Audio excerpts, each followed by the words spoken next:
Mas se já fez para quem está do lado, faça quem está atrás, à frente, que neste momento a gente celebre o ajuntamento da igreja.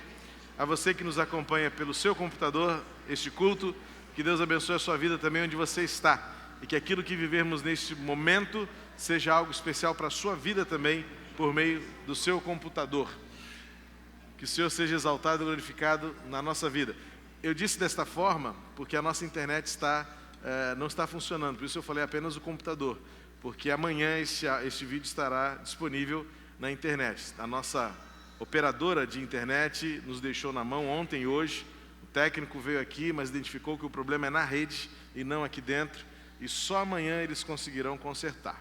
Então o nosso culto está sendo gravado na íntegra, e se tudo continuar como previsto, ele estará disponível ao longo da semana no nosso canal do YouTube. Por isso, infelizmente, quem está em casa hoje não nos acompanhará. Vamos dar a eles a oportunidade de frequentar outro culto hoje, não é? Que Deus nos abençoe neste momento de celebração e de culto ao Senhor neste lugar. Pela manhã tivemos 2 cultos muito abençoados, a igreja reunida, 2 auditórios cheios, e agora você aqui conosco, celebrando a graça e a bondade do Senhor. No seu boletim você encontra os avisos e as informações para a semana que está começando. Temos vivido dias de expectativa pelo que está por vir, por conta dos dramas que vivemos nos dias que passaram. Seja a violência em Paris, seja o drama dos moradores do interior de Minas Gerais. Estamos nessa expectativa, este clima difícil de digerir.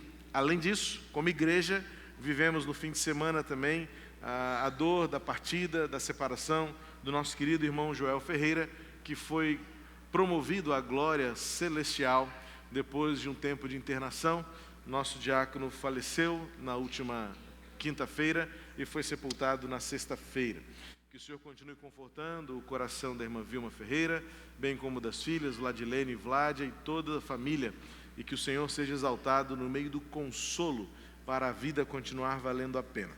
É esta mistura de emoções, esta diversidade de sentimentos que nos faz depender cada vez mais de Deus para prosseguir. E é por isso que queremos nesta noite agradecer a Deus, porque Ele nos faz ver que a bondade dEle não muda a despeito das circunstâncias. Vamos orar?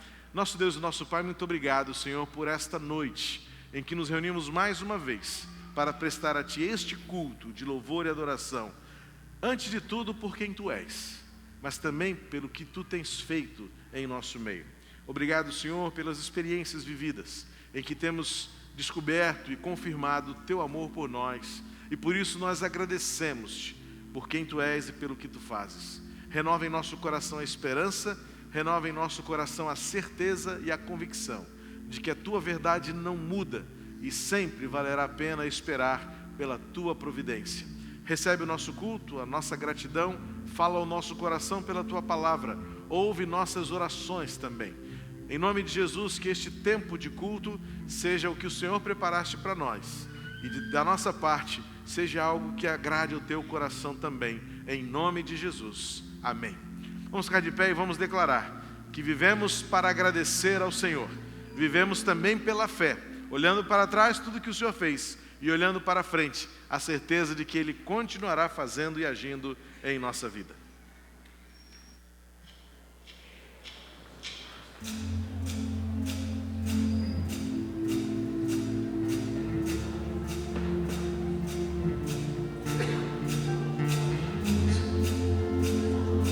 Devemos agradecer ao Senhor.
também fazer de tudo. Pastor Purim, algumas vezes nas suas mensagens, ele dizia: a gente pode fazer o Senhor sorrir, que o Senhor sorria para nós. A gente possa alegrar o Senhor Jesus nesta noite, com o nosso louvor, com a nossa adoração. Vou te alegrar.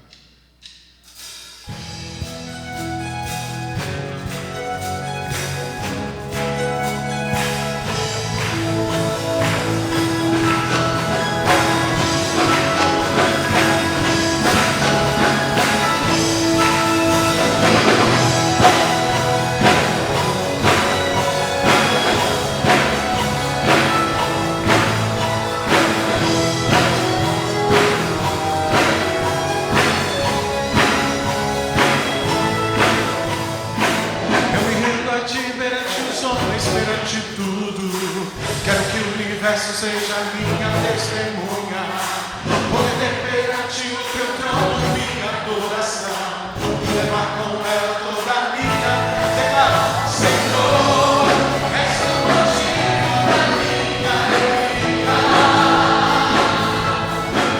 És a minha resposta, vou te alegrar.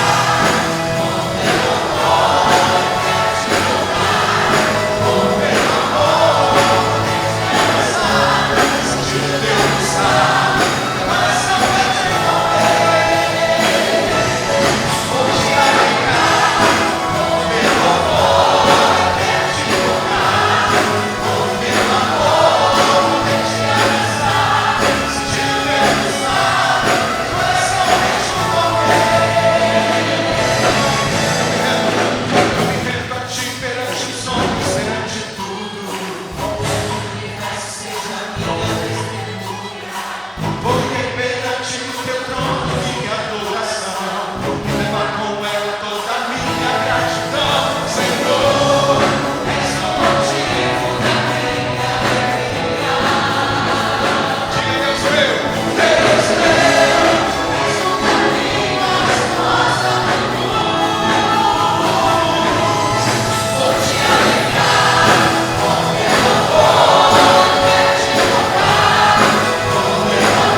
O Senhor nos aceita.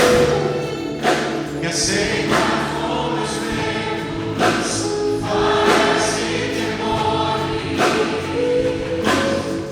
Deixe eu viver a minha vida eterna, pra seguir meus passos. A ti me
Louvado seja Deus pelo seu grande amor que nos tem livrado e nos garante a salvação.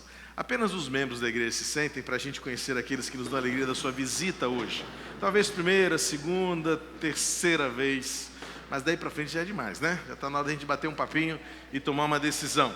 Sejam bem-vindos. Se alguém ficou em pé próximo a você, dê um abraço em nome da igreja, dá uma olhadinha em sua volta e vê quem ficou em pé do seu lado e dê um abraço em nome da igreja, dando as boas-vindas a estes que nos alegram com a sua presença. E estamos à disposição. Vamos saber o que aconteceu e o que está planejado acontecer. É a hora do nosso IBMR Notícias no ar.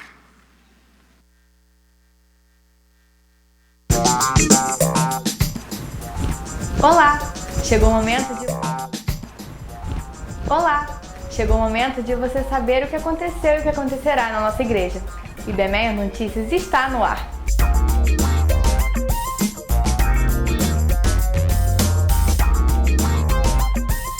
No último final de semana, os casais da IBMR participaram de um acampamento em Teresópolis. Tiveram como tema desencontros e reencontros, e como preletor convidado, o pastor João Melo.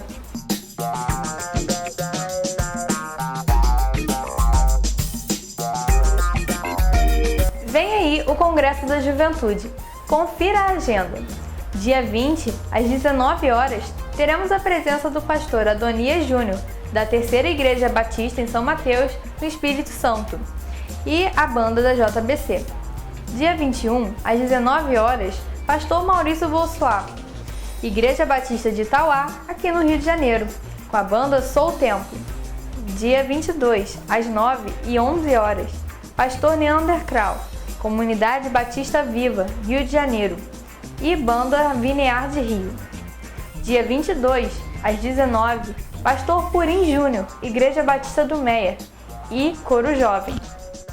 Na próxima terça, dia 17, a MCA realizará aqui na IBMEA o Tempo para a Mulher. As mulheres que vierem receberão um carinho especial e terão um momento de muita comunhão e alegria. Para saber como participar, procure a liderança. Toda semana nós temos ensaios para o Coro dos Janelas do Natal aqui em nossa igreja. Ainda dá tempo de você participar. Os kits estão disponíveis no Facebook da nossa igreja. Participe!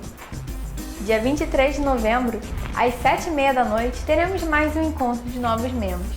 Se você tem visitado nossa igreja e quer participar da nossa família, agende uma entrevista com o nosso querido Pastor Purim. O IBMEA Notícias chegou ao fim. Uma boa semana a todos e até a próxima!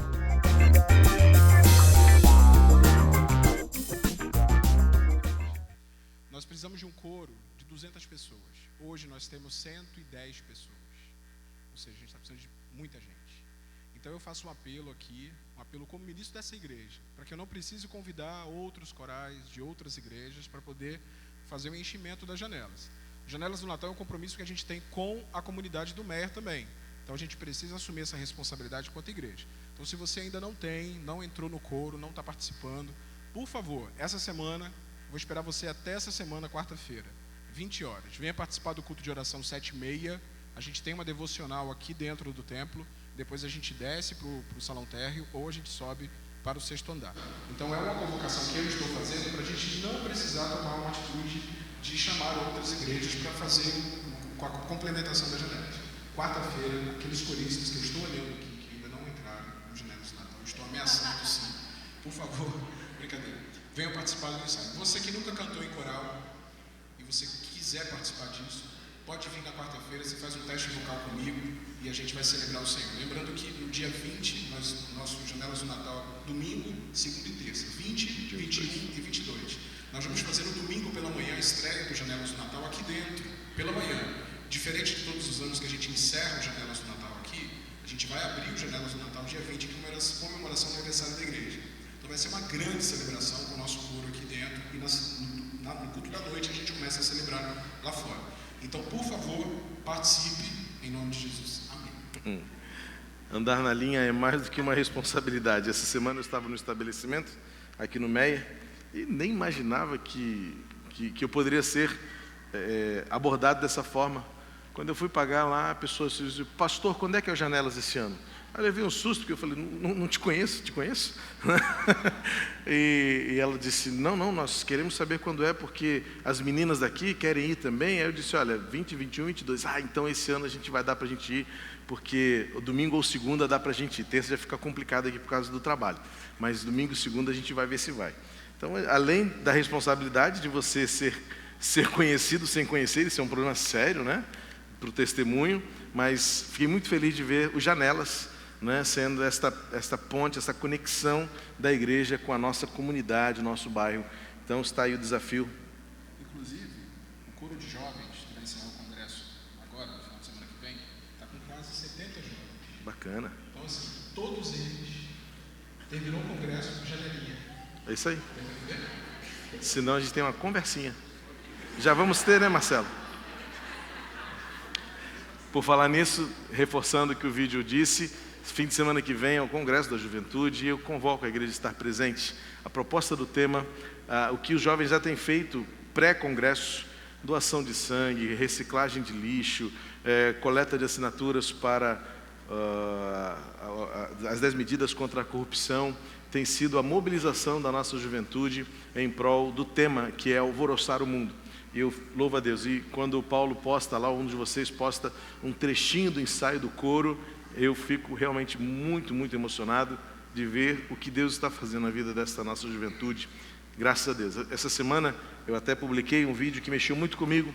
É um vídeo da área de marketing. Uma pessoa que trabalha com moda me mandou, uma amiga que trabalha com moda mandou este vídeo, mostrando como é que o mundo está caminhando para se conectar com a próxima geração. e é um vídeo que fala de como as crianças esperam ser alcançadas pela mídia, e é um desafio para a igreja. Que recursos vamos usar? A mensagem não muda nunca, mas os instrumentos que utilizamos, esses precisam se atualizar para a gente poder, ainda que alguns não gostem muito, né? Mas não tem jeito, se a gente quiser comunicar com essa geração, a gente precisa aprender a falar a linguagem deles, seja com luz, seja com a música e principalmente com o apoio que eles precisam para alvoroçar o mundo. Esta é a fase de alvoroçar o mundo. Quem já passou pela juventude, ainda que há muito tempo como eu, né, sabe que este é o nosso momento mais importante de sonhar com um mundo transformado. E melhor do que isso, com Jesus, não é? Então, que Deus abençoe a nossa juventude. E por falar em juventude, é eles que estão nos mobilizando para arrecadar água mineral para Valadares. Vocês têm acompanhado as notícias e sabem que Minas Gerais está vivendo um drama como nunca visto na história do nosso país. Sem o jargão, sem o clichê famoso, né? É uma realidade. Eu não sei se é verdade, já algumas pessoas insistem em mandar para mim um determinado vídeo e uma escrita das redes sociais que fala de uma terceira fissura numa outra barragem. Eu não sei se isso é verdade, ainda não vi fonte fidedigna. A gente sabe que acaba existindo muitos boatos, muito alarmismo e também o terrorismo da informação, não é? Então, se alguém tiver, eu até estou à procura da fonte para saber se realmente há o risco de uma terceira barragem ser rompida por conta de uma tal fissura. Mas o fato é que tenho ouvido relatos, isso sim é verdade, os relatos das pessoas que já estão vivendo o drama de Mariana, Barra Longa e especialmente a cidade de Governador Valadares. Hoje pela manhã nós já lançamos o desafio e já soube pela nossa tesouraria, pela nossa equipe de tesouraria, que a igreja está correspondendo. Nós queremos arrecadar recursos e vasilhames de água mineral para levarmos para o Governador Valadares. Você está vendo, está sabendo, infelizmente por todos os motivos, pela própria tragédia em si, mas também porque de alguma forma foi confortável para a mídia nacional desviar o foco de Mariana e de Barra Longa e Minas Gerais para Paris, sem desmerecer o grande drama que Paris está vivendo, a ameaça, o terror que tem sido uma tragédia para aquela nação, mas nós não podemos perder o foco de que bem perto de nós, tem famílias, milhares de famílias, milhões de pessoas que estão sofrendo o drama que aquelas cidades estão vivendo e que ainda vão viver. Como eu disse pela manhã, os efeitos colaterais e resultantes deste rompimento são ainda imensuráveis. Quando esta lama alcançar o litoral do Espírito Santo, não teremos ainda uma dimensão exata do que será o resultado a longuíssimo prazo da destruição que estas barragens têm causado ao ecossistema, ao sistema econômico, financeiro e às famílias dessas cidades. Portanto, a gente precisa manter o foco naquilo que é essencial. Eu disse pela manhã, quanto a Paris, estão longe de nós, resta-nos orar por eles, orar por uma intervenção divina, orar por sabedoria dos governantes, orar por estratégias que preservem a paz circunstancial e, acima de tudo, que Jesus seja a paz naqueles corações. França, como os países da Europa, é um daqueles países que secularizaram-se, que romperam seus relacionamentos com Deus. Igrejas que se transformaram em boates, igrejas que se transformaram em bares, locais de cultos que se transformaram em bibliotecas, pessoas que abandonaram a fé e hoje estão colhendo frutos amargos desse distanciamento de Deus. Não por conta da tragédia em si, porque a tragédia pode alcançar-nos a todos, independentemente de credo, de condição social, é uma realidade da nossa existência humana. Mas o grande diferencial é quando nós temos de atravessar o vale da sombra da morte, não tendo em quem se apoiar. Por isso é que Jesus, nesta hora, que faz muita falta. Que seja uma oportunidade para essas pessoas reconhecerem que a vida só tem sentido com Jesus Cristo. E sem tirar o foco também do grande desafio que temos, o Líbano, nesta mesma semana, sofreu um atentado onde 40 pessoas inocentes morreram, resultado de mais um homem-bomba. Porque a mídia não relatou isso com toda a dramaticidade, que se faz com relação a Paris. Talvez o contexto econômico possa justificar um pouco mais os interesses pelos quais algumas notícias são mais noticiadas do que outras. Mas o Líbano é um país também muito cristão, apesar de estar no contexto muçulmano. E a guerra pela fé, a guerra baseada nessa experiência de fé é algo que tem destruído vidas, famílias, pessoas e igrejas. Mas ao mesmo tempo nós temos visto um grande mover de Deus, especialmente na Síria, especialmente no Irã e também no Afeganistão. O nosso diretor executivo de Missões Mundiais relatou que esses 3 países estão vivendo um grande mover de Deus por meio de conversões. Por uma razão, de uma forma lógica até simples, sem ser simplista. As pessoas estão descobrindo que o extremismo da religião islâmica, que tem levado o Estado Islâmico a destruir-se a si próprio, tem feito eles refletirem sobre o valor desta fé, que não leva a lugar nenhum. E por isso, Deus tem encontrado corações abertos, almas sedentas por uma palavra que seja a palavra da verdade, que é Jesus Cristo. Portanto, nenhuma tragédia é uma tragédia em si mesma, se for uma oportunidade de encontrar a esperança. E é o que nós podemos fazer. Por esses que estão distantes, orar. E pelos que estão mais perto, agir. E nós então estamos movendo uma campanha, mobilizando a campanha para a doação de água. As pessoas têm perguntado, pastor, pode ser galão de 20 litros? Pode, a gente não vai negar nenhuma doação não. Mas considere que o galão de 20 litros, aquele que a gente põe em bebedouro, é mais difícil de manusear, é mais difícil até de transportar, e principalmente a desvantagem de ser um vasilhame retornável. Ou seja, você provavelmente não vai ter como doar o galão, então vai criar uma dificuldade para você. Por isso, considere como a mais tangível possibilidade a doação de engradados de água mineral em garrafas de 1,5 litro. Nós estamos nesta mobilização, na verdade o Brasil todo está sensível a esta realidade. O governador Valadares está sem água há 4 dias, não há água nas tubulações, eles fecharam totalmente a circulação de água, a companhia de água e esgoto fechou totalmente e não há água em nenhum lugar de governador Valadares porque ela está contaminada. As creches estão em crise, os hospitais estão em estado de calamidade, repartições públicas estão fechadas, escolas sem aula e as famílias não têm como sobreviver sem água. Por isso, a situação é muito caótica.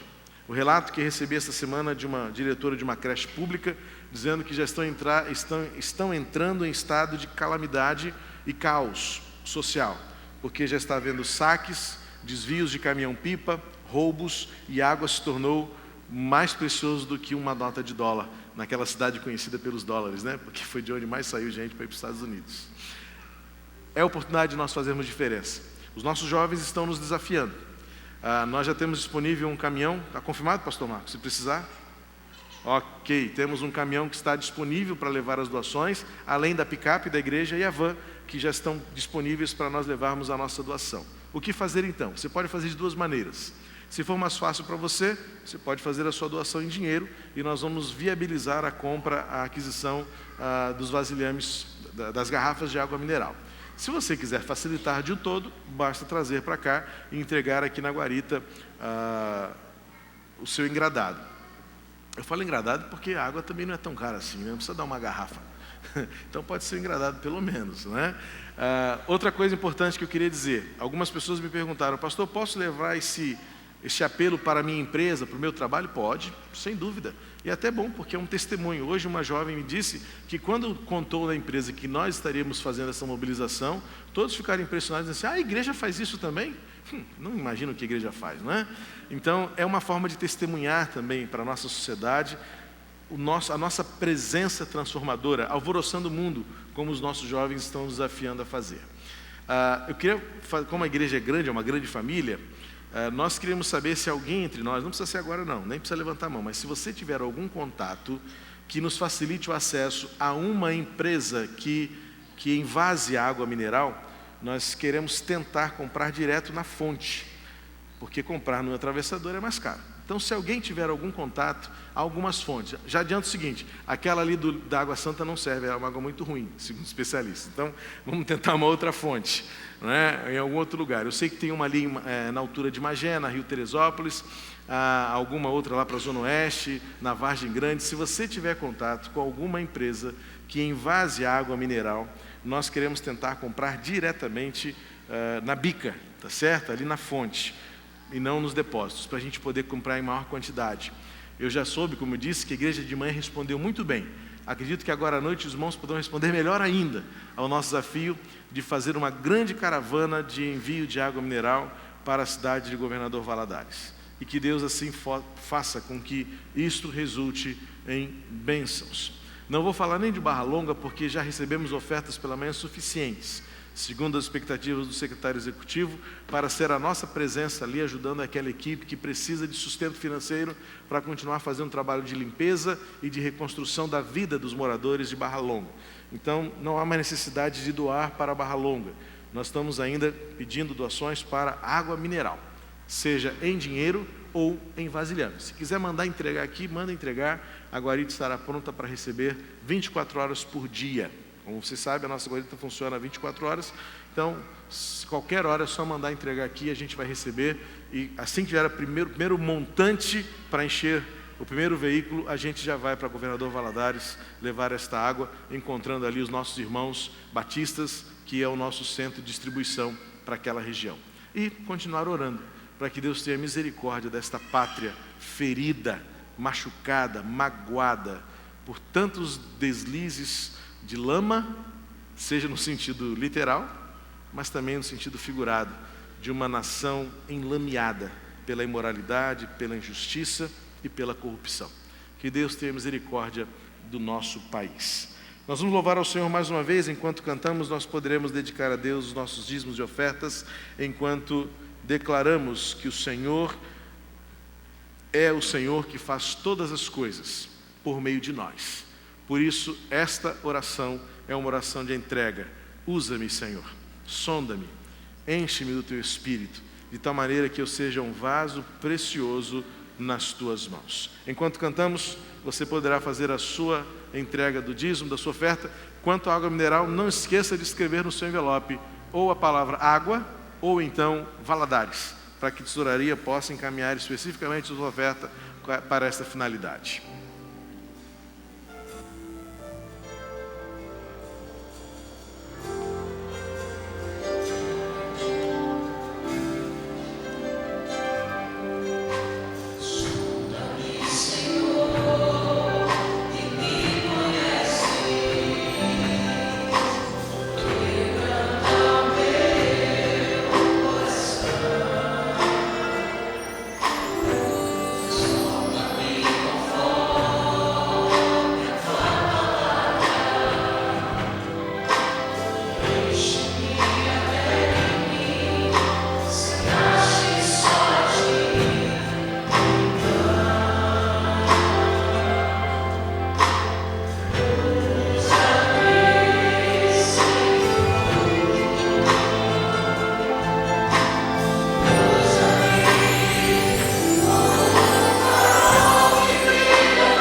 Amado Deus, como é bom ter a Ti, ó Pai, como braço forte.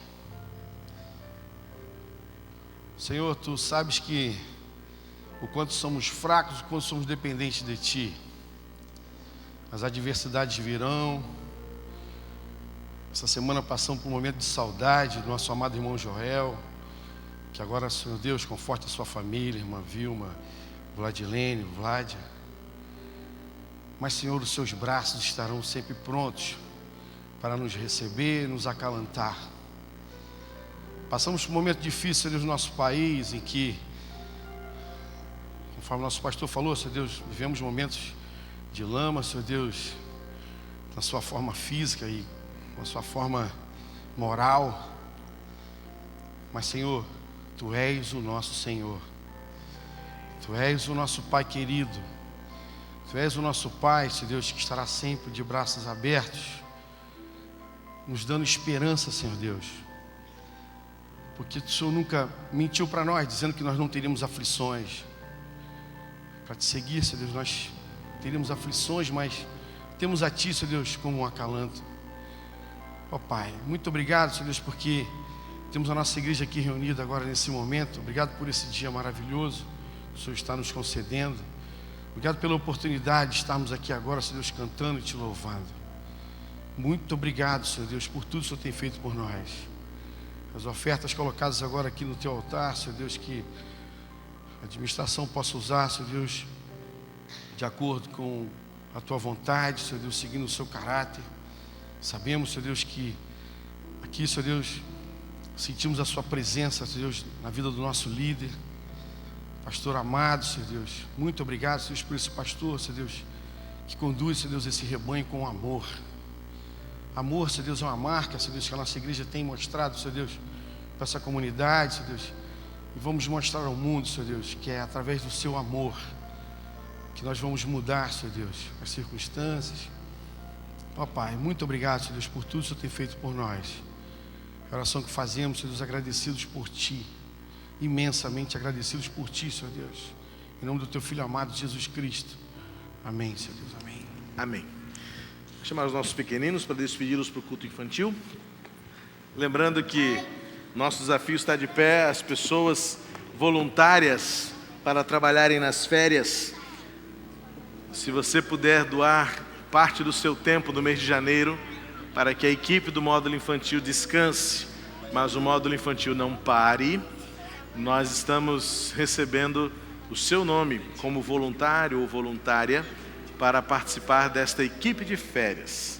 Procure a irmã Arlete ou então a irmã Rita de Cássia e voluntarie-se para que em janeiro você abençoe essas crianças. Como eu disse domingo passado, nós não precisamos de babysitters. Não é esse o sentido de trabalhar no módulo infantil.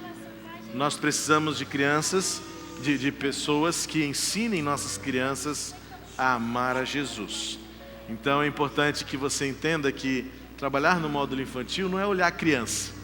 Ah, estou ali para vigiar a criança, não fazer bagunça. Não, é você amar essas crianças, você transmitir vida para elas e você ensiná-las o caminho em que elas devem andar. Esse é o significado de ser voluntário no módulo infantil.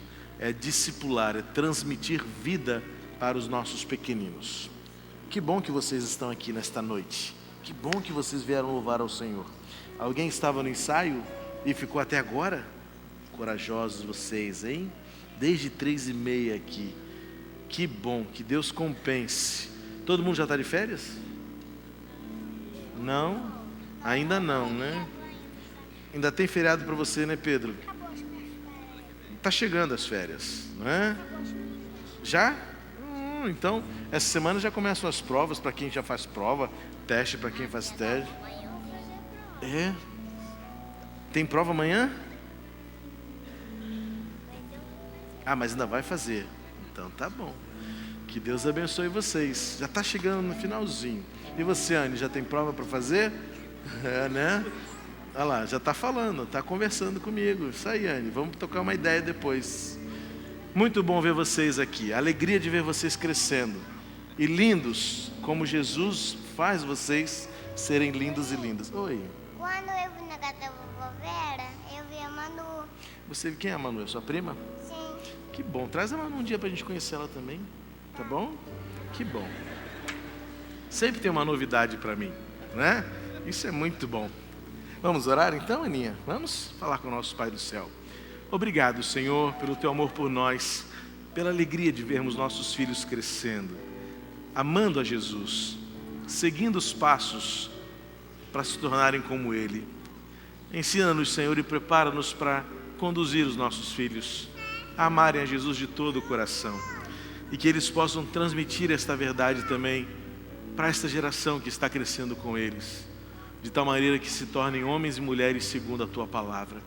Guarda os nossos filhos da enfermidade, guarda os nossos filhos da violência desses dias, guarda os nossos filhos trazendo paz ao coraçãozinho deles, de maneira que eles cresçam em lugares onde reina a Tua paz, para a honra e glória do Teu nome, que as famílias dessas crianças sejam compostas por homens e mulheres que temam a Tua palavra e que andem em Teus caminhos. Guarda os nossos filhos em nome de Jesus. Amém. Deus abençoe vocês, tá bom?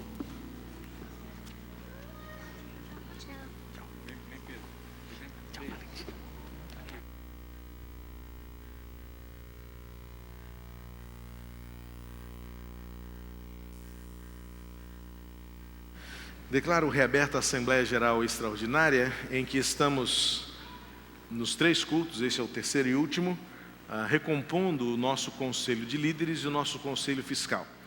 A cada ano nós renovamos a composição pelo terço, e os irmãos receberão agora, então, os que ainda não votaram pela manhã. Os irmãos, agora eu preciso apenas que os irmãos que estão vindo pela primeira vez ao culto agora à noite, que se manifestem, tanto com uma das mãos levantadas e depois recebendo a cédula. Se você já votou de manhã, você não precisa votar, não deve votar e nem precisa levantar as mãos para não alterar o quórum. Então, apenas os membros ativos e civilmente capazes que não estiveram pela manhã, levante uma das suas mãos. Pastor Pedro, você pode contar as 2 colunas para ir mais rápido? Pastor Marcos, as 2 também. Enquanto isso, pode distribuir, Tony. Os irmãos estão recebendo os que estiverem de mãos levantadas. Permaneçam de mãos levantadas para facilitar os membros da comissão. Estarão recebendo a cédula. Irmã Eliane, alguma palavra, alguma orientação? O microfone, por favor. A relatora da comissão. Pastor Marcos, a outra também, tá? As 2. Aquela coluna do canto, levanta a mão, Pastor Marcos, contar, por favor. Essa é a nossa etapa já de eleição, em cima daqueles nomes que foram indicados pela própria igreja 3 domingos atrás. Então, observem que na coluna de Conselho de Líderes, os irmãos devem votar em até 5 nomes e para Conselho Fiscal em até 2 nomes. E à saída nós teremos membros da comissão naquelas portas e aqui, recebendo então a cédula preenchida de cada um. Alguma dúvida, alguma pergunta? Não, né? Ok, obrigada. Então aí está a orientação, você tem a cédula em suas mãos, pode preenchê-la com calma e entregá-la ao final do culto para um membro da comissão que estará à porta para receber. E no próximo domingo já estaremos divulgando o resultado. Com esta distribuição realizada, eu declaro encerrada esta assembleia e os irmãos poderão devolver a cédula. Lembrando que na coluna da esquerda, você só pode marcar até 5 nomes no máximo. E na coluna da direita, 2 nomes apenas. Se você votar ou marcar mais do que esta quantidade limite, a sua cédula não será válida, ok?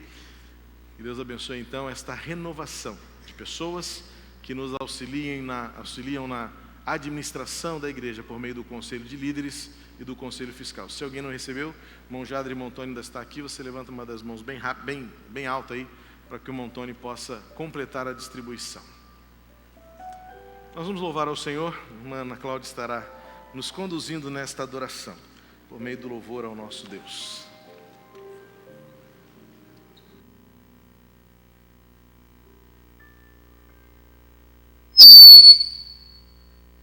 Oi. Amém. Glória a Deus. Guia-me, Senhor.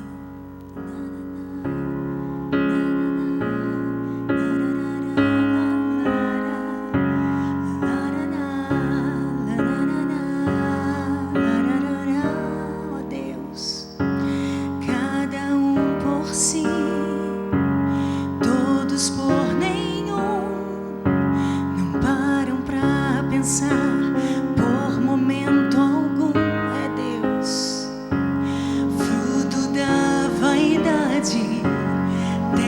de ninguém. Ideias pela metade, passatempo de alguém. Pra que tanta evolução?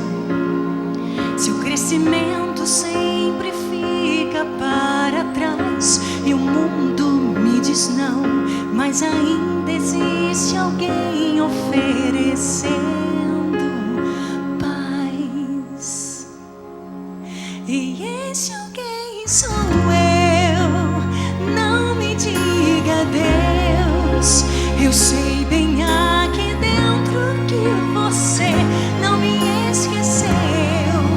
Então abra os seus olhos e olha para mim. Eu morri numa cruz por você ressurgir.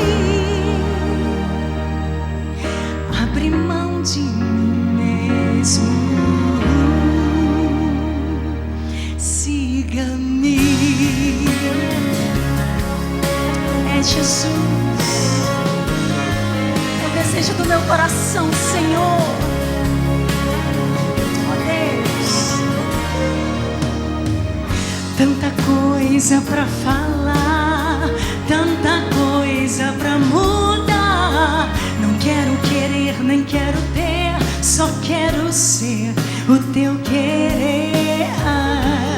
Quero te servir, vem me conduzir ao meu deserto, vem como nuvem me guiar.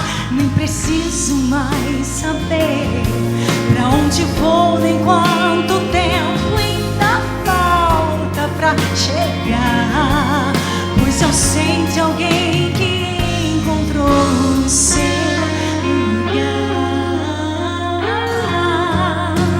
E esse alguém sou eu.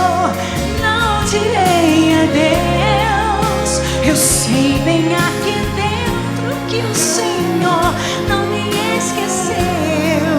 Então abre os meus olhos pra que eu possa ver. Quero ver teu amor refletido em mim. Abro mão de mim mesmo.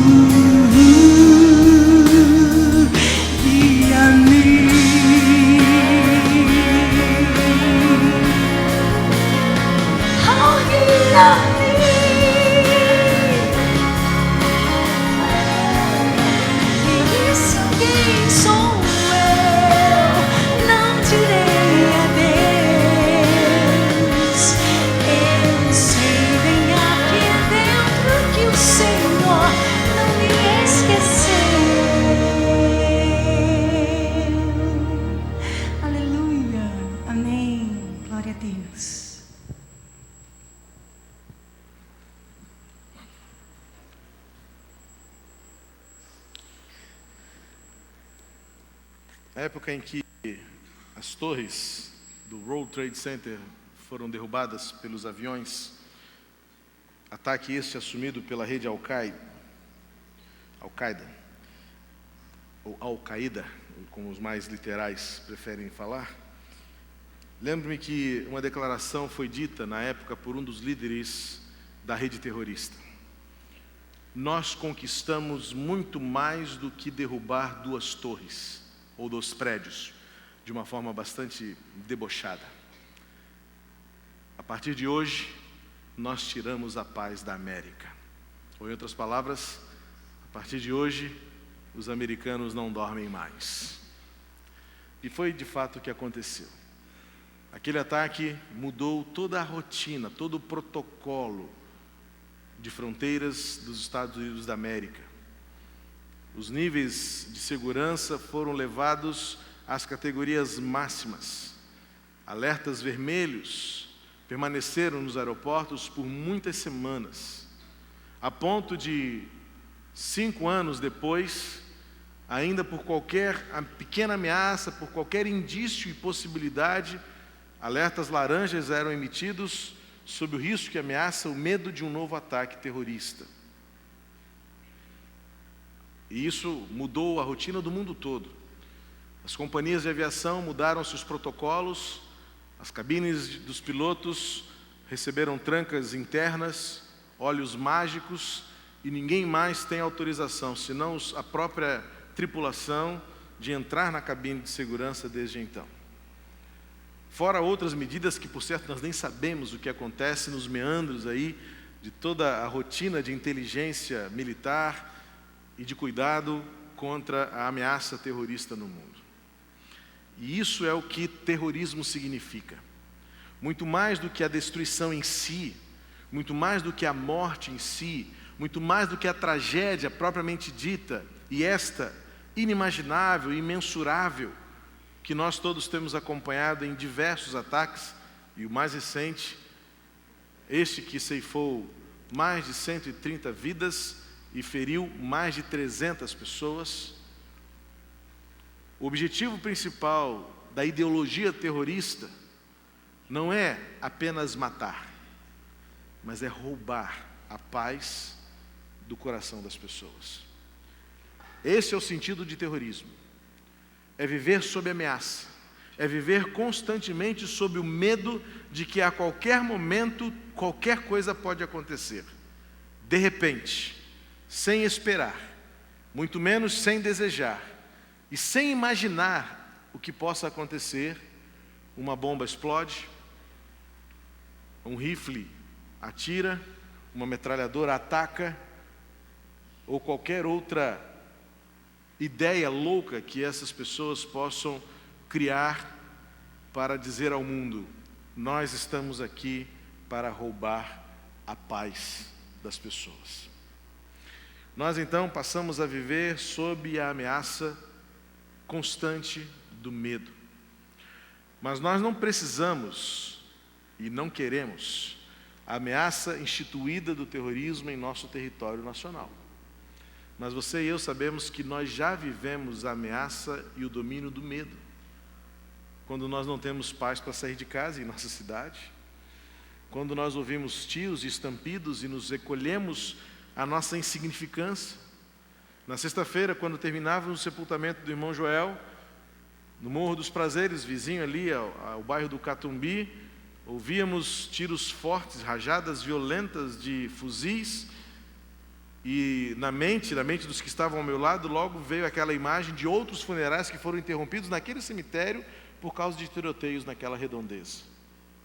Não sei quantos se lembram, há alguns anos, um corpo estava sendo velado, foi atingido por uma bala, enquanto estava sendo velado.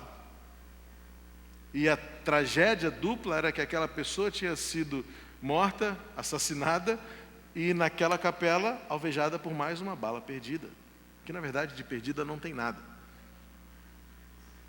Vivemos sob o império do medo, da ameaça. Não precisamos de grupos terroristas entre nós para saber e para sentir que nós também vivemos sob o domínio destrutivo do medo e da ameaça. Vivemos também o medo da crise, do futuro, do incerto. Assusta-nos ouvir pelos meios de comunicação que 2016 ainda será um ano de trevas no que tange a nossa realidade econômica. Os especialistas estão dizendo: o pior ainda está por vir. E aí então nós vivemos sob o medo de que o que será? Nossos empregos, nossa economia, nossas economias, nossas finanças, cortes, privações, o que nos espera no futuro?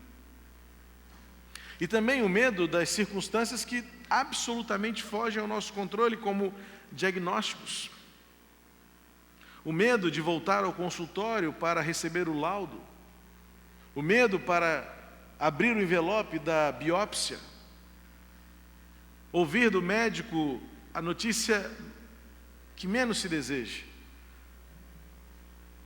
Como nessa semana, acompanhando a família do irmão Joel, estava junto da irmã Vilma quando a médica disse: não há nada que nós possamos fazer mais.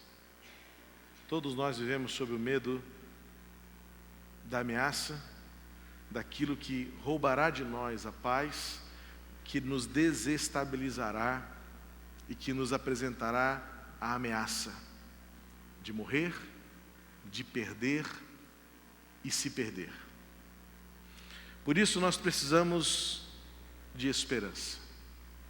Porque diante dessas ameaças e do risco, a única coisa que há de prevalecer é a convicção invisível de que há algo que deverá nos sustentar e ir adiante. O apóstolo Paulo, quando escreveu a sua carta aos Romanos, no capítulo 5, ele disse que se há alguma coisa que não nos decepciona em meio à tribulação, é a esperança, pois ela está garantida por meio de Jesus.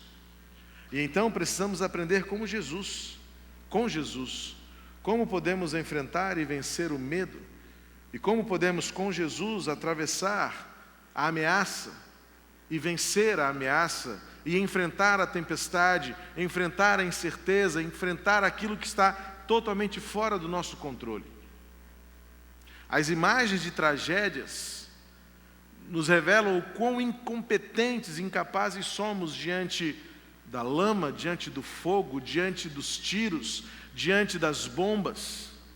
Ver as pessoas correndo de um lado para o outro. Hoje a imagem que circula pela mídia jornalística é que enquanto o povo estava fazendo uma homenagem em uma das praças em Paris, surgiu um rumor.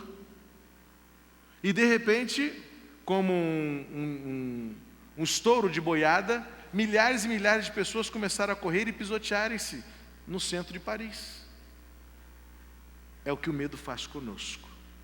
O medo tira-nos o senso de direção, o medo tira de nós a racionalidade, o medo tira de nós também a possibilidade de crer que alguma coisa possa ainda valer a pena.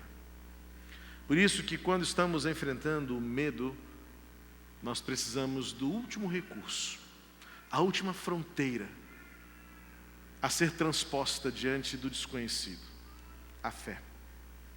É a única coisa que permanece viva diante da tragédia. Para isso eu gostaria de compartilhar com você o texto que se encontra no Evangelho de Mateus, capítulo 8, versos 23 ao 27. Uma experiência de Jesus com seus discípulos, em que Jesus ensinou os seus discípulos a lidarem com o medo. O que Jesus quer que nós façamos, primeiro é reconhecer a nossa fraqueza e a nossa total debilidade. Se alguém não tem medo, esta pessoa está em mais risco do que aquele que tem medo. Isso é senso comum de todo o conhecimento e de toda a experiência da humanidade. O medo é o que nos preserva a vida, é um senso de autoproteção. As pessoas que são viciadas na adrenalina e que amam viver sob o risco, essas pessoas estão em muito mais iminência da morte do que nós que estamos no cotidiano, por mais medo que tenhamos. Porque de alguma forma o medo precisa ser administrado. E é o que Jesus está fazendo com os discípulos. E quando ele fala, e essa é uma expressão que aparece dezenas de vezes nas Escrituras, quando tanto Jesus quanto o próprio Deus no Antigo Testamento diz ao seu povo, não temas, não se trata de relevar a ameaça, não se trata de ignorar o risco. Em hipótese alguma, tornamos-nos desumanos e desenvolvemos uma capacidade de não ter medo. Isso é absolutamente inevitável. Nós não somos capazes de não ter medo. Medo faz parte do existir humano. Mas Jesus nos ensina a lidar com o medo, a enfrentar o medo e a vencer o medo. É uma realidade que não se muda, mas é uma realidade que nós podemos aprender a lidar com ela. Diante da ameaça, diante do risco, diante do terror, Jesus é para nós o recurso último e eficaz para que nós consigamos lidar com o medo, enfrentar o medo e finalmente vencer o medo. Não podemos negar, não podemos ignorar. É uma realidade, eu diria até uma enfermidade psicológica, alguém que negue ou ignore a realidade do medo. porque de uma forma saudável e equilibrada, é Ele que nos mantém vivos. Porque sabemos a que altura podemos pular, a que velocidade limite podemos correr, e quais são os limites das nossas ações. Mas Jesus sabe que nós podemos lidar, enfrentar e vencer o medo. Em Mateus 8, 23 e 27, Jesus lida com isso, ensinando os seus discípulos a enfrentarem o medo quando ele acalma a tempestade. E é interessante perceber que a Bíblia, ela não é necessariamente específica em algumas lições, justamente para que ela seja aplicada a diversas realidades da nossa vivência. Algumas coisas na Bíblia ficam subjetivas para que nós possamos usá-las de muitas maneiras, como por exemplo alguns mistérios como o espinho na carne de Paulo. Ainda bem que nós não sabemos que espinho é esse, porque o mistério que permanece diante do que seria o espinho na carne nos dá condições de aplicá-lo a inúmeras circunstâncias em que nos sentimos espinhados. E diante dessas circunstâncias somos lembrados de uma forma geral, mas ao mesmo tempo profunda e direta, o que Deus disse para Paulo: a minha graça te basta, porque o meu poder se aperfeiçoa na sua fraqueza. Então é bom entender que as lições que a Bíblia nos traz e os ensinamentos que a Bíblia revela têm a aplicação ampla, vasta e profunda para os nossos dramas e dilemas pessoais. E ainda que nós não precisemos entrar num barco e enfrentar uma tempestade em alto mar, a experiência que os discípulos viveram tem princípios e aplicação que caem bem sobre a sua vida nesta noite e que de alguma forma nos ajudam a lidar, a enfrentar e a vencer o nosso medo hoje, seja ele qual for. Diz assim o texto bíblico em Mateus 8, 23 a 27. Depois que entrou no barco, seus discípulos o seguiram, e levantou-se no mar tão grande tempestade que o barco estava sendo coberto pelas ondas. Jesus, porém, estava dormindo. Os discípulos se aproximaram e o despertaram, dizendo: salva-nos, Senhor, vamos morrer. Ele lhes respondeu: por que temeis, homens de pequena fé? Então Jesus se levantou e repreendeu os ventos e o mar, e houve grande calmaria. E aqueles homens se admiraram, dizendo: quem é este que até os ventos e o mar lhe obedecem? Talvez na sua versão, o versículo 24, comece com a expressão de repente. É o que é substituído, na verdade, pelo que é a versão que eu li, pela conjunção aditiva e. O sentido grego é muito mais de repente do que apenas uma continuidade da narrativa. Mateus fez questão de frisar que quando eles menos esperavam, quando eles menos desejavam, quando eles sentiam-se absolutamente vulneráveis, é que levantou um forte vento e começou a agitar o barco, sendo ele encoberto e levado pelas ondas. O medo nos toma repentinamente. E nós precisamos aprender a lidar com as circunstâncias, preparando-nos para elas. É isso que a maturidade faz conosco. A infantilidade do indivíduo, a imaturidade, e essa é uma característica da criança, ela está constantemente sob um risco muito maior do que nós, porque ela não se prepara para enfrentar o desconhecido. É por isso que a curiosidade da criança a leva a colocar o dedo no buraquinho da tomada, a segurar uma faca pelo fio dela, a mexer com o tesouro inadvertidamente, a brincar com ferramentas, a pular de grandes alturas, sem dimensionar o risco que está correndo. Mas o tempo chega, a maturidade deve nos mover a um estilo de vida que nos faça elaborar uma preparação, uma prévia de que nós também poderemos enfrentar isso. Faz parte da nossa maturidade antever e precavermos-nos de que um dia nós também poderemos passar pelo que outros estão passando.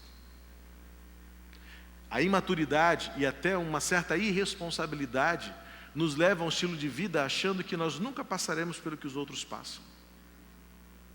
mas é um exercício de maturação.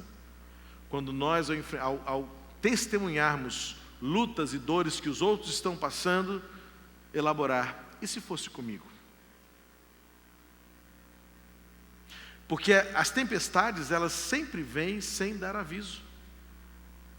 As tempestades, os dilemas da nossa existência, elas não são esperadas. Ainda que muitos até vivam construindo no seu estilo de vida a propiciação para que determinados riscos surjam, pela imperícia, pela imprudência, mas o fato é que por mais que você esteja ali ao volante, a 130, 140 por hora, de repente, você se dá conta que perdeu o controle do veículo. E aí não há mais nada o que fazer. Quem já sofreu acidente sabe que quando o carro perde a aderência, é só esperar bater. De repente. Por mais que você tenha sido imperito ou imprudente, quando o mal acontece, você percebe que agora é tarde demais. Foi o que aconteceu com os discípulos. Eles entraram no barco com Jesus. Eles decidiram molhar-se com Jesus. Há uma ideia interessante aqui, no sentido de entrar no barco com Jesus. Primeiro porque o fato de Jesus estar no barco não os isentou de problemas. E isso é uma coisa importante que a gente também precisa compreender acerca da tragédia humana. Ela é indistinta.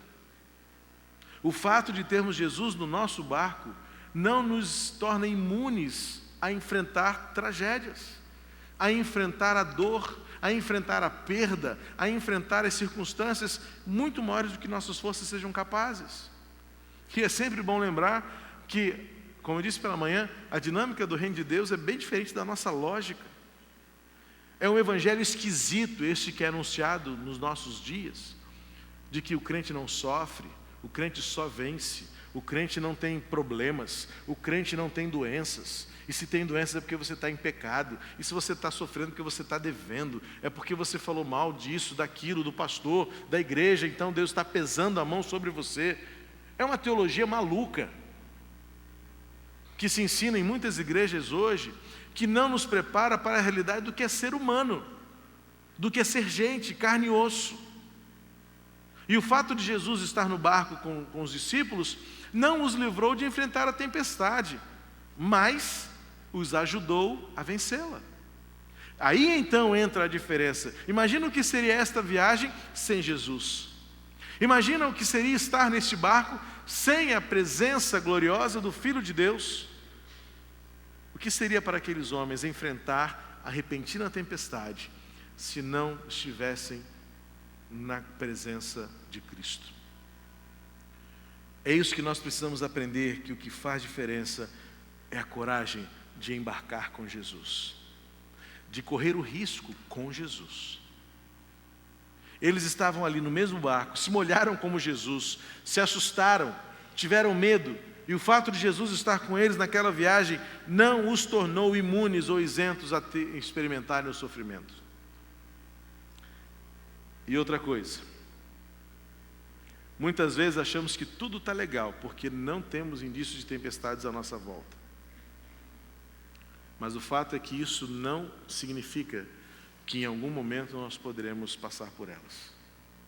Como eu disse, a infantilidade da fé é que nos faz viver de uma forma tão irresponsável, achando que nada acontecerá conosco. Mas de repente, a tempestade surge, e então, o que fará diferença é ter a companhia de um Cristo que descansa e que nos faz descansar. Ato contínuo aqui, os discípulos ficam com medo, percebem que a tempestade era muito maior do que eles poderiam imaginar. Um detalhe importante, você lembra qual era a profissão de 3 dos discípulos? Pescadores. Tinha coletor de impostos, tinha político, tinha gente das finanças, tinha vários tipos de pessoas, mas especialmente Jesus fez questão de chamar os primeiros, dizendo a eles: vocês agora não vão ser mais pescadores de peixes, mas sim pescadores de homens. E curiosamente, algumas vezes Jesus testou a experiência deles de vida, colocando-os diante de circunstâncias que nem mesmo o conhecimento deles lhe seria capaz. nem mesmo suas grandes habilidades, nem mesmo suas grandes histórias de pescadores poderiam lhes garantir alguma coisa. E não é sem valor o fato de que o versículo 25 diz que os discípulos se aproximaram de Jesus e disseram: não sabemos o que fazer, vamos morrer. Mas é interessante que, talvez na sua versão esteja a declaração: o Senhor não se importa conosco? Se nós lermos os textos anteriores, e aí eu sempre reforço que o quanto o contexto é importante para você perceber o valor das declarações e das afirmações, Jesus havia acabado de fazer milagres. O mais recente ali era a cura da sogra de Pedro. Mas naquele momento os discípulos foram a Jesus e disseram assim: o Senhor não está nem aí para a gente, né? Estamos aqui morrendo de medo, pelo jeito o barco vai afundar e o Senhor consegue dormir no meio da tempestade? Parece-me que esta afirmação dos discípulos revela o que eles e eu temos em comum. As tempestades, o medo, rouba de nós as certezas. Quando tudo está bem, quando estamos na bonança, quando estamos no conforto, quando estamos na estabilidade, quando tudo está equilibrado, a gente fala: somos os melhores, somos os mais fortes, somos os que sabemos de tudo. Mas quando estamos diante da tempestade, quando o medo toma conta da gente, a gente corre um grande risco de perder as certezas. É por isso que a reflexão que fizemos em João capítulo 14, quando Jesus fala aos seus discípulos: eu sou o caminho, a verdade. A preocupação de Jesus era que estava próximo do dia em que aqueles discípulos colocariam em dúvida a fé que eles tinham, porque eles veriam o seu mestre crucificado. Então, por isso que Jesus fala: eu sou a verdade. Quando não houver mais motivos para continuar crendo, lembrem-se, a verdade é uma pessoa, a verdade sou eu. Nesse contexto, a experiência dos discípulos, o conhecimento dos discípulos, a força física dos discípulos não lhes foram suficientes. E eles tiveram dúvidas, até mesmo se Jesus os amava suficientemente para livrá-los desta tempestade. O Senhor não se importa conosco? Isso parece tanto comigo, parece tanto com você. Quando vem a contrariedade, quando vem a tragédia, quando vem o diagnóstico, quando vem a enfermidade, quando vem a perda, quando vem a incerteza e a insegurança, nós também temos a coragem de dizer, como os discípulos: acho que o Senhor não se importa comigo. Mas então Jesus se levanta do seu leito de descanso para dizer: por que vocês ainda têm tão pouca fé? Os discípulos teriam razões para confiar, porque Jesus havia feito muitos milagres. Mas parece que havia alguma coisa que era preciso aprender mais um pouco. Com Jesus, a tempestade passa. O texto então diz que ele se levantou, repreendeu os ventos e o mar, no versículo 26, e houve grande calmaria. Primeiro, o livramento de Jesus começa de dentro para fora. Parece-me que Jesus poderia ter imediatamente feito tudo se acalmar, mas primeiro ele quis confrontar os discípulos. Primeiro ele quis provar os discípulos. E primeiro ele quis trazer à luz o fato de que os discípulos estavam numa crise de fé. E antes que acontecesse a calmaria, Jesus precisava confrontá-los. Em quem vocês confiam? Por quem vocês esperam? Que fé é esta? Que fé é esta que vocês estão dizendo que têm? Não sei o quanto esse diálogo demorou, se houve alguma resposta. Mateus é sucinto, objetivo para dizer que, uma vez que fomos confrontados na nossa fé, Jesus ergueu a sua voz e silenciou a tempestade, e houve grande calmaria. Com essa narrativa eu posso afirmar 4 verdades acerca de Jesus conosco em meio à tempestade. Primeiro eu destaco a sua presença, Ele está no barco.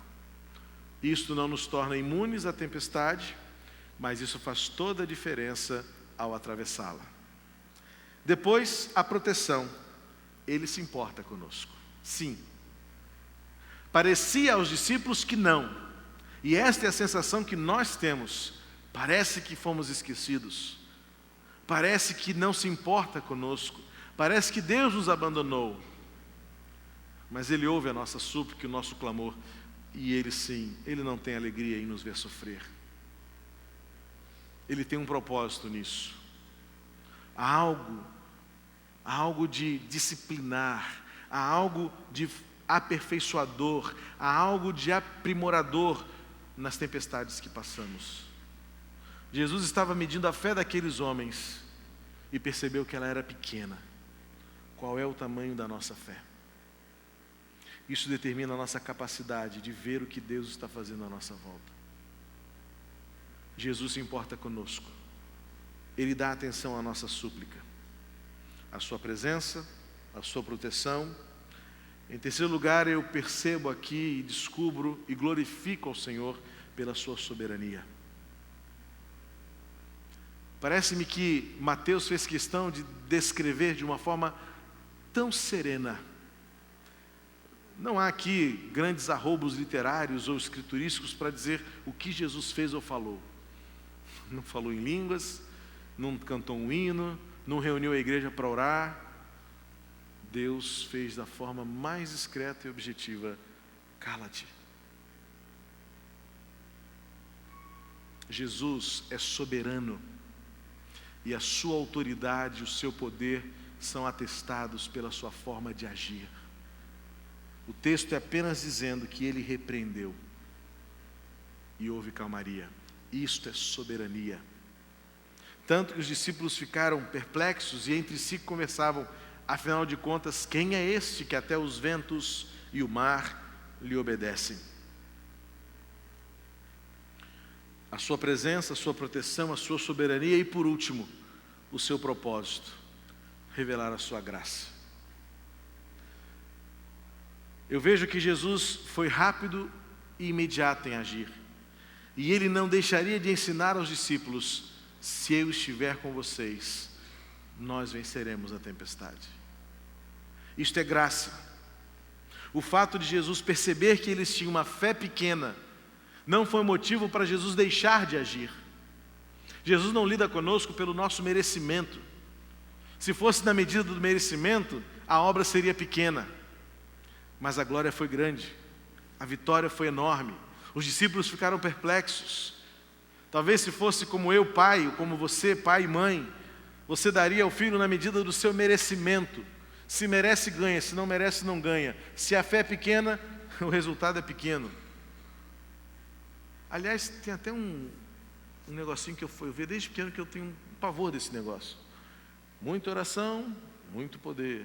Pouca oração, pouco poder. Nenhuma oração, nenhum poder. Não está na Bíblia isso não, tá, gente? Porque não é assim que Deus age conosco. Isso desmerece a graça. A gente cria no contexto da igreja uma meritocracia. Quem faz muito, ganha muito. Quem faz pouco, ganha pouco. Quem não faz nada, não ganha nada. Isso não é graça. É assim que eu lido com a minha filha. É assim que nós lidamos entre nós. Esse é o nosso jeito da justiça humana agir. E não é isso que eu vejo nesse texto. Jesus olha para aqueles homens e fala assim: vocês não merecem nada mesmo, hein? Acabei de ressuscitar a sogra de Pedro. Vocês viram outros milagres acontecerem. Vocês sabem quem eu sou. E vocês estão comigo aqui no barco. Eu estou dormindo, vamos dormir também. Mas vocês estão me perturbando o juízo. Não é assim que o pai faz? Você não merece nada. Você não aprendeu nada ainda. Mas Jesus ensina para eles o que é graça. Não é porque você mereça ou não. É porque eu sou soberano. Eu sou amor. Eu sou a resposta. E se há algo que vocês precisam nesta tempestade, há algo de precioso neste mar revolto, é que vocês aprendam quem eu sou. Quem é este que até o mar e os ventos lhe obedecem? Aprenda. Jesus é que nos dá condições de atravessar a tempestade e vencer o medo. Isso é graça. Nós insistimos em negar a palavra e achar que Deus age conosco de acordo com o nosso merecimento. E é por isso que a gente fica numa luta vaidosa para impressionar Deus. A gente faz um monte de coisa achando que está mexendo com o coração de Deus. Tem uns que chegam a dizer, eu vou orar muito para mover o coração de Deus. Não. Nossos filhos podem mover o nosso coração e nos sensibilizar. Mas Deus é amor. E a medida do amor de Deus já está pré-determinada. Ele deu o seu Filho para aquele que nele crê não morra, mas tenha vida eterna. Ou seja, não há nada que eu faça que aumente o amor de Deus, assim como nada que eu não faça que diminua o amor dele por mim. Eu só preciso aprender a responder ao grande amor que Deus me tem dado. Isso é graça. Homens, que tão pequena fé. E volta para o mar e para os ventos e diz, fiquem quietos, chega, já deu por hoje. Deu, podem ficar calmos. Vocês aprenderam, discípulos? É sempre pelo que eu posso fazer. É sempre pelo que eu quero fazer. Aprendam de mim. Aprendam comigo. Se eu estiver junto, vocês não morrerão. Se eu estiver aqui, saibam que eu me importo com vocês. Quando eu levantar a voz e erguer minhas mãos, o universo se cala. E vocês saberão o valor da minha graça por vocês. Portanto, meus queridos, o mundo vai tentar insistentemente roubar de nós a paz. De muitas maneiras, de muitas formas, e insistentemente. Isso não é algo que vai terminar. Mas nós precisamos estar seguros. Como diz a canção infantil, com Cristo no barco, tudo vai muito bem. Que Deus nos abençoe a lidar, a enfrentar e a vencer o medo com Jesus. Isto é graça. Porque muitas vezes nós gastamos tempo e energia lutando contra tempestades diante das quais não temos nenhum poder. E então, quando somos lembrados que o nosso trabalho é exclusivamente descansar, que Cristo está conosco. Você pode fechar os seus olhos. E se há alguma coisa que é possível fazer enquanto atravessamos a tempestade, é confiar que a presença de Jesus, a proteção de Jesus, a soberania de Jesus e a graça de Jesus é o que nos fará viver a tempestade, atravessá-la e vencê-la. O seu conhecimento, a sua experiência de vida e suas forças físicas não serão nada quando você se vir diante de ventos fortes e ondas altas. Isso não será necessário e sequer será capaz, porque há circunstâncias que só a voz de Deus para resolver. E é nesse momento então que você desfruta da presença, da proteção, descobre a soberania de Deus e desfruta da sua graça. Ele sempre nos ensinará algo quando estivermos diante de tempestades. Não sei qual é a sua tempestade, por isso eu disse que a Bíblia é maravilhosa em todo o seu ensino, porque nós não estamos em alto mar hoje para aplicar isso a uma realidade objetiva, específica e literal, mas certamente dentro do seu coração há ondas revoltosas, há ventos fortes que estão tirando de você a paz e que estão fazendo você achar que vai morrer. Talvez você esteja pensando, dessa eu não passo, não vou adiante, o vento está forte demais, as ondas altas demais, e parece que ninguém se importa comigo. Permita que Jesus esteja no barco com você, pois a sua presença, a sua proteção, a sua soberania, a sua graça é o que farão você enfrentar e vencer a tempestade que está no seu coração.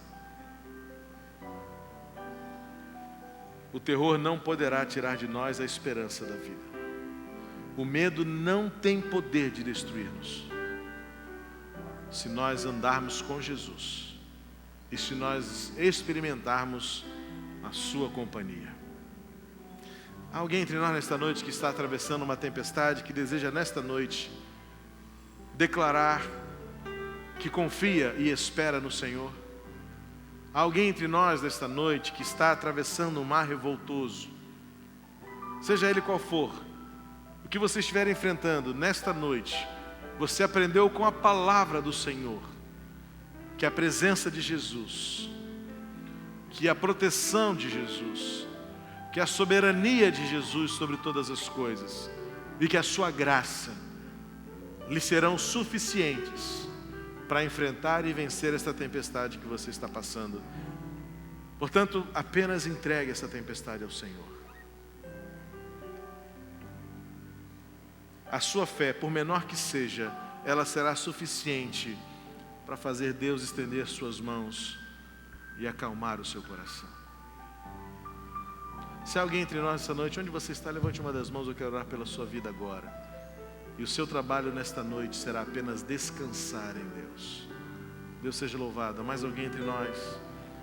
Algumas mãos estão levantadas, dizendo que entregam suas tempestades ao Senhor, que desfrutam da presença, da companhia, da proteção, que confiam na soberania e que experimentarão a graça de Deus. Há mais alguém entre nós?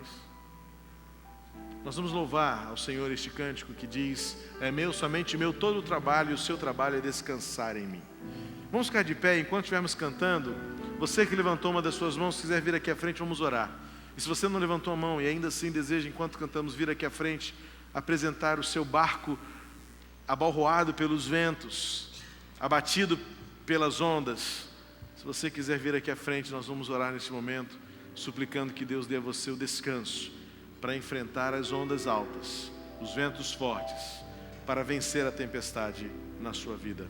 É meu, somente meu, todo o trabalho, e o seu trabalho é descansar em mim. Vamos louvar ao Senhor. Enquanto cantamos, se você deseja vir aqui à frente, estaremos orando ao final desta canção.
Obrigado, Senhor, porque o trabalho é teu, porque só Tu tens poder, só Tu és soberano, e só na Tua palavra há força necessária para acalmar o vento e calar a tempestade. Pai querido, aqui estamos nós e vidas preciosas aqui à frente, entregando nas Tuas mãos as tempestades que assombram os seus corações. Tu conheces cada um, sabes se há aqui enfermidades graves, se há crises em família, se há medo do futuro, se há o desemprego rondando a porta. Enfim, Senhor, Tu sabes quais são os sofrimentos que esses corações estão enfrentando. Mas em nome de Jesus, que essas vidas experimentem uma providência e a provisão que vem de Ti, para que enquanto atravessam a tempestade, desfrutem da Tua presença, da Tua companhia, experimentem a Tua proteção, que saibam que o Senhor Te importas com eles, que conheçam a Tua soberania, o Teu controle. Tu não perdeste o controle de nada, Senhor. E ainda que a tragédia nos sobrevenha, ainda que nos pareça o mundo estar absolutamente perdido em si mesmo, nós cremos na Tua soberania e no Teu propósito, de que a Tua graça prevalecerá e Tu continuarás nos ensinando grandes coisas a Teu respeito. Por isso, Senhor, toma estas vidas em Tuas mãos, amadurece-os, fortalece-os, molda Jesus Cristo nessas vidas, de tal maneira que a Tua glória seja vista por meio da vitória, por meio da bênção, por meio da conquista.